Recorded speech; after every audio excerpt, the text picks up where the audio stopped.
الحمدللہ والصلاۃ والسلام علی رسول اللہ۔ تو ہم جو قاعدے پڑھ رہے تھے وہ جو مین بنیادی قاعدہ ہے، جس کو قاعدہ کلیہ کبریٰ کا ہم نے نام دیا ہے، الیقین لا یزول بالشک، جو اس کے ماتحت قاعدے آتے ہیں، ان میں سے تین قاعدے انشاءاللہ ہم آج پڑھیں گے۔ تو پہلا قاعدہ ہے لا عبرۃ بالدلالۃ فی مقابلۃ التصریح، لا عبرۃ بالدلالۃ فی مقابلۃ التصریح۔ تو اس کا معنی جو ہے وہ اور مفہوم نیچے لکھا ہوا ہے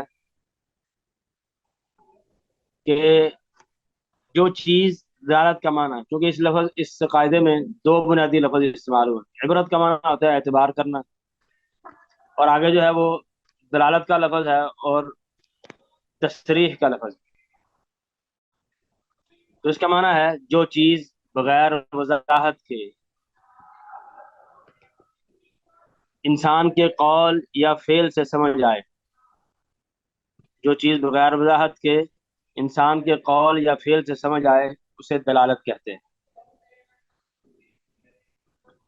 تو یہاں میں آپ کو دلالت کی مثال دے دوں تاکہ آپ کو جو ہے نا وہ ذہن کلیئر ہو جائے اس حوالے سے کہ دلالت کسے کہتے ہیں۔ مثال کے طور پر آپ کے گھر میں کوئی مہمان آتا ہے، تو آپ جو ہے وہ اس سے سلام دعا کرنے کے بعد، حال چال پوچھنے کے بعد گھر جاتے ہیں۔ گھر سے آپ کوئی بسکٹ شسکٹ یا کوئی چائے، کوئی نیمکو شیمکو یا کوئی اور کوئی چیز اس کے سامنے لا کے رکھ دیتے ہیں، بولتے کچھ بھی نہیں، یعنی بغیر کچھ بولے اسے کہے کہ آپ کھائیں یا اس میں سے کچھ لیں، کچھ نہیں آپ نے بولا، آپ نے پلیٹ لا کے یا جو کچھ آپ کے گھر میں تھا آپ نے لا کے سامنے رکھ دیا۔ تو یہ سامنے رکھ دینا آپ کا، یہ چیزیں، یہ دلالت ہے، یعنی آپ نے بالکل صراحتاً واضح لفظوں میں نہیں کہا کہ آپ کھاؤ، لیکن آپ کا عمل یعنی اس بات کو شو کر رہا ہے کہ آپ اسی کے لیے لائے۔ تو یہ معنی ہے دلالت کا۔ تو قاعدہ کہتا ہے لا عبرۃ بالدلالت، کہ اس دلالت کا اعتبار نہیں ہے فی مقابلت تصریح، صراحت کے مقابلے میں۔ تو اگلی لائن میں لکھا ہوا میں نے کہ جب دلالت اور صراحت ٹکرا جائے، یعنی کسی جگہ پہ دلالت کا معنی کچھ اور ہو، یعنی دلالت سے ہمیں کسی کی ایک دلالت سے قول یا فعل سے کچھ اور سمجھ آ رہا ہے، لیکن اس کے جو صریح الفاظ ہیں اس سے کچھ اور سمجھ آ رہا ہے، تو پھر ہم دلالت کو معتبر نہیں مانیں گے بلکہ صراحت کو معتبر مانا جائے۔ تو مثال کے طور پر یہی مثال جو میں نے آپ کو دی ہے کہ اگر آپ نے کھانا اس کے سامنے لا کے رکھا ہے، لیکن آپ نے اس کو کہہ دیا کہ کھانا آپ نے کھانا نہیں، یا آپ کہہ دیتے ہیں کہ یہ کھانا میں آپ کے لیے نہیں لایا، یا آپ ابھی انتظار کریں مثال کے طور پر، یا 10 منٹ انتظار کر دیں۔ اب آپ کا اس کے سامنے رکھنا یہ اس بات کی دلیل تھا کہ آپ اس کے لیے لائے، لیکن چونکہ بعد میں آپ نے اس سے منع کر دیا ہے، تو یہ دونوں کا ٹکراؤ ہو گیا۔ دلالت کچھ اور کہہ رہی ہے، جو صراحت ہے اس سے کچھ اور سمجھ آ رہا ہے۔ صراحت سے مراد یعنی جو آپ کلیئر کٹ کسی کو کہتے ہیں، دو ٹوک الفاظ بالکل واضح طور پر۔ تو یہاں آپ نے اس کو منع کر دیا کھانے پینے سے، تو یہاں دونوں کا ٹکراؤ ہو گیا، تو پھر کس کا اعتبار کیا جائے گا؟ صراحت کا۔ تو اور یہی قاعدے کا ہمارا مفہوم ہے کہ لا عبرۃ بالدلالۃ فی مقابلۃ التصریح، کہ اگر دلالت کا صراحت کے ساتھ ٹکراؤ ہو جائے تو پھر صراحت کا اعتبار کیا جائے گا۔ تو یہ قاعدہ کا مختصر سا مفہوم ہے۔ اس کی مثالیں جو ہیں، مثال کے طور پر ایک مثال میں نے آپ کو دے دی ہے یہ مہمان والی، اور مثلا ایک اور مثال میں آپ کو دیتا ہوں کہ کوئی بندہ جو ہے آپ کو کہے کہ آپ کو میں جو ہے میری دکان پر جو موبائل پڑا ہے فلاں ماڈل کا، وہ میں آپ کو گفٹ کرتا ہوں، بطور گفٹ کے آپ کو دیتا ہوں۔ تو آپ کہتے ہیں ٹھیک ہے، مجھے قبول ہے، مجھے منظور ہے۔ تو یہ آپ کا قبول کر لینا اور اس کا گفٹ دے دینا آپ کو، یہ اس بات کی اجازت سمجھا جائے گا کہ آپ وہ موبائل اس دکان سے جا کے لے سکتے ہیں دلالتاً، کیونکہ اس نے کہہ دیا کہ آپ لے لینا، آپ نے کہہ دیا ٹھیک ہے میں لے لوں گا۔ تو اگرچہ اس نے واضح طور پر نہیں کہا کہ آپ دکان سے جا کے لے لینا، اس نے صرف یہ کہا ہے کہ میں آپ کو گفٹ دوں گا اپنا موبائل۔ کہ یا میں آپ کو گفٹ دیتا ہوں اپنا موبائل، تو یہ اس سے یہ سمجھ آ رہا ہے کہ وہ بندہ آپ کو موبائل گفٹ کرنا چاہ رہا ہے اور آپ نے قبول بھی کر لیا ہے، تو آپ اس موبائل کو اس دکان سے جا کے لے سکتے ہیں، یعنی یہ اجازت ہے اس بات کی کہ وہ موبائل آپ اس دکان پہ جائیں وہاں سے لے لیں۔ جب آپ لے لیں گے تو یہ آپ کی گفٹ پورا ہو گیا، یعنی وہ گفٹ آپ کے قبضے میں آ گیا۔ لیکن اگر جو ہے وہ گفٹ لینے دینے والا وہ منع کر دے، آپ کے گفٹ لینے سے پہلے پہلے، یعنی آپ دکان پہ ابھی تک گئے نہیں ہیں، اس نے منع کر دیا کہ بھائی جان آپ نے موبائل نہیں لینا، تو یہاں جو ہے وہ اس کا گفٹ دینا آپ کو وہ باطل ہو جائے گا، یعنی اس کا کوئی اعتبار نہیں رہے گا، کیونکہ یہاں دلالت اور صراحت ٹکرا گئی۔ تو یہاں اس نے صراحتاً واضح طور پر کلیئر انداز میں آپ کو منع کر دیا ہے، اس وجہ سے آپ اب اس کو نہیں لے سکتے، موبائل لینا آپ کے لیے جائز نہیں۔ تو امید ہے یہ بات یعنی مثال واضح ہوگی۔ ایک اور مثال دے دیتا ہوں، مثال کے طور پر کسی بندے کی کوئی جوتی گم ہو جاتی، جوتا اس کا کسی نے اٹھا لیا، تو کوئی بندہ جو ہے آپ کے سامنے اپنے جوتے جو ہے اتار کے رکھ دیتا ہے، مثال کے طور پر، یعنی آپ ننگے پاؤں کھڑے ہیں، کوئی بندہ آیا، اس نے دیکھا کہ آپ کے پاس جوتے نہیں ہیں، جوتے گم ہو گئے ہیں، اس کو لگا تو، اور اس نے آپ کے سامنے جوتے لا کے رکھ دیے۔ اب اس کا یہ آپ کے سامنے جوتے رکھنا یہ دلالت، یعنی اس کے عمل سے یہ واضح ہو رہا ہے کہ وہ آپ کو جوتے دینا چاہ رہا ہے پہننے کے لیے۔ لیکن اگر وہ منع کر دے کہ بھائی جان یہ جوتے آپ نے پہننے نہیں، یا میں نے آپ کے لیے نہیں رکھے، تو پھر آپ کے لیے ان جوتوں کو پہننا جائز نہیں۔ تو امید ہے کہ یہ قاعدہ واضح ہو گیا ہوگا کہ جب دلالت اور صراحت ٹکرا جائے تو اس وقت جو ہے وہ اعتبار صراحت کا کیا جائے گا۔ لیکن یہاں ایک جو بات، ایک اہم نقطہ جو واضح کرنے والا ہے، وہ ہے کہ جب صراحت سے پہلے پہلے دلالت پر عمل کیا جا چکا ہو تو پھر دلالت کا یہ اعتبار، یعنی اسی مثال میں نے آپ کو آخری مثال دی ہے، اگر وہ آپ کو جوتے رکھ کے آپ کے سامنے چلا گیا ہے، جوتے رکھ کے چلا گیا ہے اور آپ نے جوتے پہن کے آپ گھر آ گئے مثلا، تو اس نے بعد میں آپ کے اگلے دن آپ کو منع کیا کہ یار میں نے تو جوتے آپ کے لیے رکھے نہیں تھے، تو پھر اس کا اعتبار نہیں، یعنی صراحت سے پہلے پہلے اعتبار جو ہے وہ دلالت کا ہی ہوگا۔ تو آپ اس کو کہیں گے کہ آپ کی جو عمل تھا، جو آپ کا فعل تھا، اس سے واضح ہو رہا تھا کہ آپ نے جوتے میرے لیے ہی رکھے ہیں۔ تو اگر آپ اس سے پہلے پہلے منع کر دیتے تو ٹھیک تھا۔ تو یہاں یعنی دلالت صراحت کے آنے سے پہلے پہلے اعتبار دلالت کا ہی ہوگا۔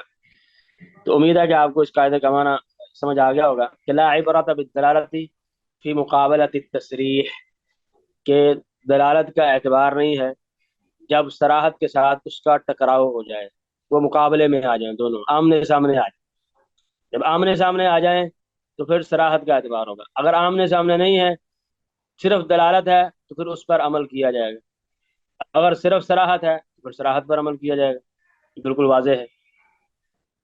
آپ میں سے کوئی اور مثال دے گا اس کی، کوئی اور مثال یعنی اسی قاعدے کے سمجھنے کے لیے، جس میں دلالت اور صراحت جو ہے وہ واضح کیا جا سکے کہ یہ دلالت ہے، یہ صراحت ہے؟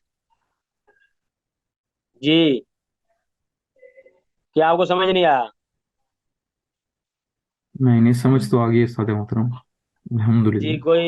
کوئی مثال دیں کسی طرح کی، کوئی بھی، جس سے پتہ چلے کہ آپ کو واقعتاً سمجھ آ گیا۔